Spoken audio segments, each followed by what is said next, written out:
No momento aqui está de visita na Aruba, embaixador do Reino no Panamá, senhor Sander Cohen. Minha topa, senhor Cohen, naturalmente, dia vai para a instalação do presidente novo de Panamá, dia 1 de julho. Para agora que a base de nossa conversação é tempo aí, está visitando Aruba para preparar handelsmesse Panamá-Aruba.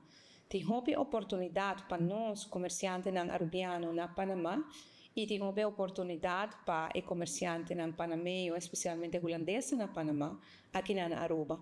E esse handelsmesse também cobre. Ela vem a Aruba, ela reúne com o Ministério de Assunto Econômico, o Ministério de Turismo, mas também com a ATIA, Câmara de Comércio, a RATA e diferentes outros stakeholders para assinar como se preparar o handelsmesse aqui. Aruba está em recuperação, onde ponto não conosco enfocar a diversificação de nossa economia e nós queremos entre Aruba e Panamá tem uma oportunidade para explorar. Na mesma tem reunião e lo hace uma invitação no setor privado de Aruba para poder atender alguma reunião de preparação e depois para poder atender o handelsmesse. Ojalá que o handelsmesse aqui também está hobby exitoso.